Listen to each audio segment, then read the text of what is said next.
What's up YouTube? Okay, so as a continuation of the last video on how to make monophonic tracks on the SEQ12, today we're gonna see how to make polyphonic tracks, how to input notes and chords and record some automation using an external synthesizer with a built-in keyboard. Okay, just as a note, soft through has to be turned off in the synthesizer if it's got that option.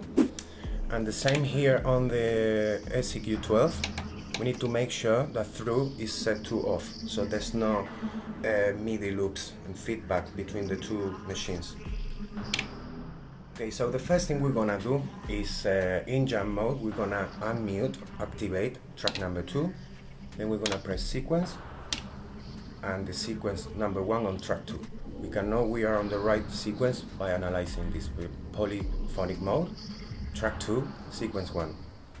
Okay, now if we wanted just to input individual notes, we would do it here in note. But in order to input a chord, we need to go into the third function button, which is chord for this polyphonic track.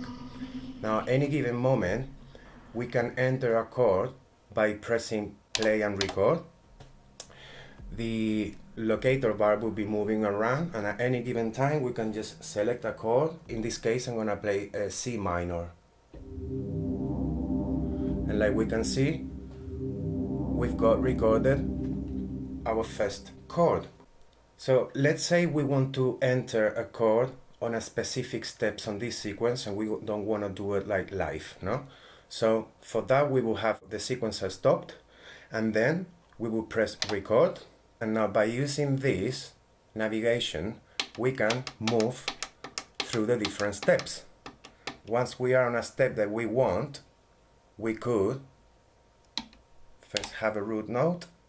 Second, I will input here the chord on that step being played again from the keyboard.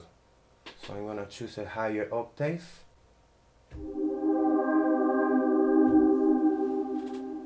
Okay, now we stop record, press play.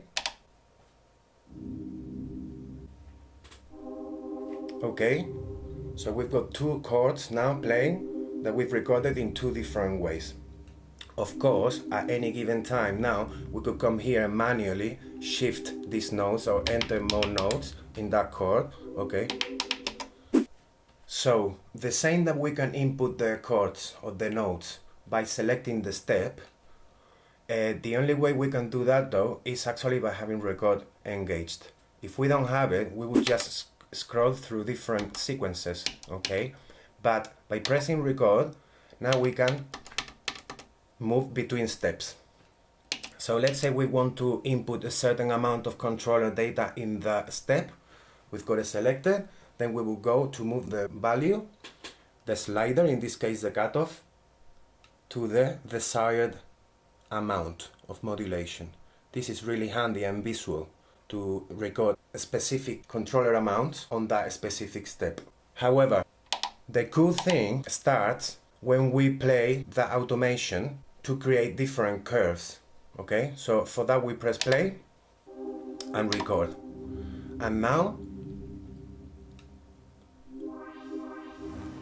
we can move and have the value automated.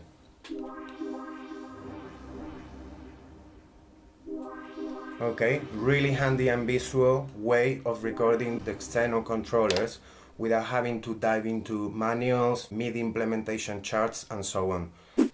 Okay, another really cool thing that we can do with the sequencer is, let's say that we create now a third track. For that, we're going to unmute or activate track number 3, going back into jam mode. And now we're gonna press sequence and select sequence number 1 in track 3, okay? Track 3, sequence number 1. I'm gonna make sure that we've got through set to off. The type of track is going to be polyphonic, channel 2, MIDI output number 2. Okay, so that's correct. And now what we can do in here is select this track and set a different subdivision level, so it's longer than the sequence we just created before. So I'm going to add a clock subdivision 4, which means that this sequence is going to be 4 times lower than the track we just created before, which is got standard clock subdivision. Okay, now since we've got this track with the same exact settings, track 3, that track 2, we're going to effectively be controlling the same channel, obviously, no?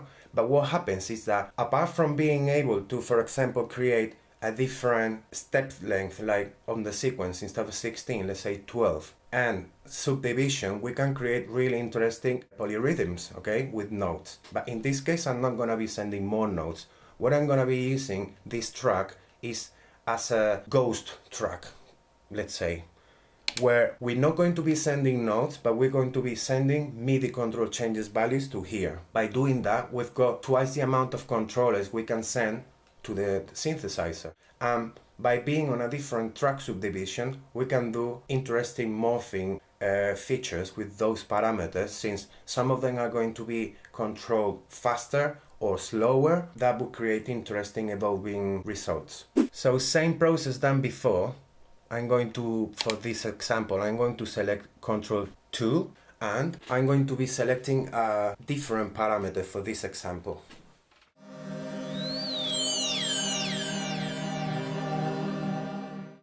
I'm going to be automating the resonance, okay? Same process than before. I'm gonna press play and record.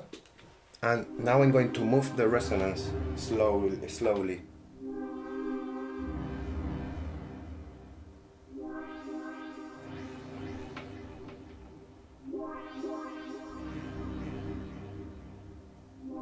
Okay, it's a combination here. What I'm gonna do is stop, press record.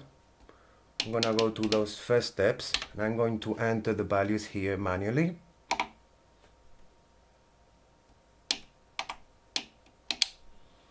Okay, so now as we can hear, that resonant automation is being slower than this other automation that we did before with the cutoff. Okay? Okay, so I think that's it for this video. The next one will be about drum tracks and the differences between polyphonic and monophonic. So hope you liked the video, you found it interesting. See you in the next one.